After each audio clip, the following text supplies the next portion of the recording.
Star Wars Unlimited is here. Would you look at the size of this box? It is huge. Now, this is of course not the standard box. This is a box that is sent out to, I think, 12 creators in the world. And I was a lucky one to get one of these big boxes here. It's quite awesome. This one will never leave my home, I can tell you that. But the version I'm going to show you today is the 2-player version. I mean, you can buy a starter set, and in that starter set, you would get 2 decks. You will get one with Luke Skywalker and one with Darth Vader, and then you can start to battle your opponents face to face. So I'm going to show you the 2-player versions here, because there are other versions where you can play more players, but I'm going to show you the basic one here, and from there on you can take on with the game and play even more, or just collect the cards if you want to do that, because of course there are booster packs to this trading card game. Now let's take a look at this pretty card game.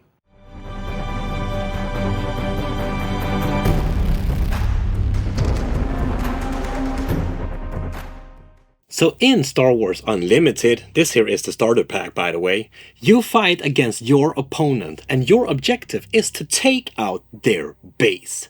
The player that managed to take out the other player's base first wins the game. We start by placing out our play mat or play mats in the center of the table. Of course you do not need a play mat if you do not have one. The table will do just fine. We put all of the tokens in easy reach for all players. Now again, if you do not have the tokens, it's okay. You can still play the game by just using the cards.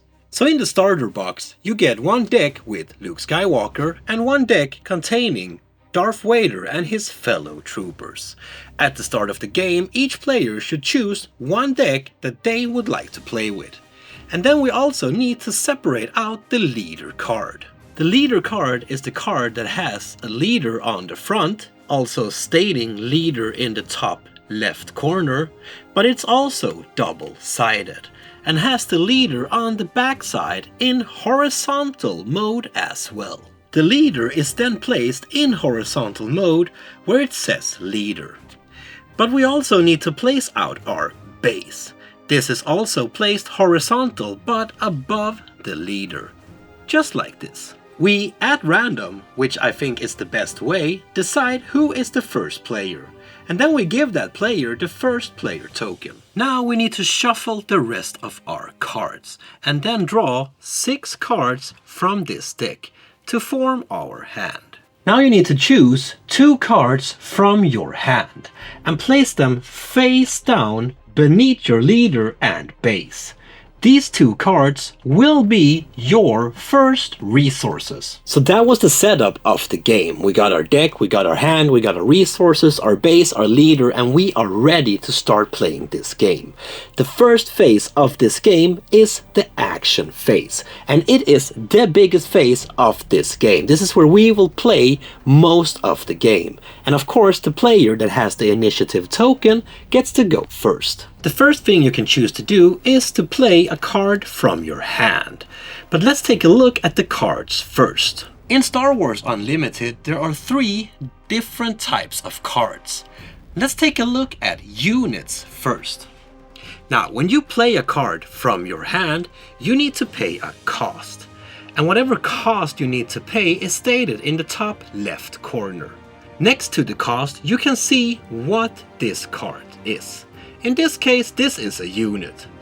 You can see a name, in this case we have Leia here, and also what type of unit this is. This is a ground unit, meaning that it should be played out on the ground space on the player area. But I will show you this in a little bit. In the center we got some cool artwork. Down here we have the power of this unit, meaning its attack value. And on the other side, we have the HP of this unit, meaning how much life they have. Down here, we have the trait of this unit. And then we have some type of ability. In this case, when you play Leia, you either ready a resource or exhaust a unit. Up here, we can see 2 other symbols beneath the cost. These here are the aspect icons. And they will be really good to know about when you start to build your own deck. But you can read more about that in the rulebook. So to be able to play a card from your hand, you need to pay a cost. In this case here, Leia cost us 2 resources, meaning that we need to spend 2 resources that we have here in front of us. And we do that by simply exhaust them and flip them over on their side. And as I said, when we play out a unit on the board, we need to know where to place them, because one side is for ground units and the other side is for space units, meaning flying spaceships. When we play out a unit on the board, they always enter the play exhausted. This means that you cannot use their abilities right away. You will have to wait until the next round when they are readied again. With one exception though. And that exception would be your leader. Your leader has an epic action, which will let you deploy them out into battle. In this case here, you will need 6 or more resources to be able to deploy Luke. But when you have that, you get to flip them over to their ready side and use them in battle. And they can actually be used right away. Some of your units will have a text saying when played, meaning that when you played that unit to the table, this effect will happen now. The second type of card we're going to look at is an event. An event also have a cost, they have an aspect icon and a name, just like the other cards. But these cards have a text box, and in this text box there is an ability. When you play an event, you use its ability, and then you put the card in the discard pile right away. And the last type of card is an upgrade. Now, an upgrade is just what it sounds like. It is an upgrade to a unit, and it enters play attached to a unit, and it will remain in play until the unit is defeated. Again, we have a cost. We have aspect icons, we have a name, but down here we have some extra symbols. These here are bonus powers and bonus HP to the unit that this upgrade is attached to. When you attach it to a unit, you put your unit above the card itself, making the bottom visible, so you can see what bonuses your unit have when they have this upgrade attached to them. If you have managed to deploy some units, you can of course also choose to attack your opponent. So let's take a look at how an attack would work. If you want to attack another unit, well, you can. But your unit that you want to use to attack needs to be on the ready side, meaning that they cannot be exhausted. And the units that you want to attack also need to be in the same area. Meaning that if you use a ground unit to attack, your opponent that you want to attack also need to be on the ground. Which makes sense, right? I mean, Leia wouldn't be able to point her gun and shoot a little TIE fighter here up in space. That would just be ridiculous. So if you would like to use Miss Organa here to maybe kill some stormtroopers, well, first you would need to exhaust her, showing that now you will use her to attack. And now we would need to choose which unit or base we would like to attack, because you can actually attack the base as well. But in this case here, Leia would like to attack this stormtrooper here.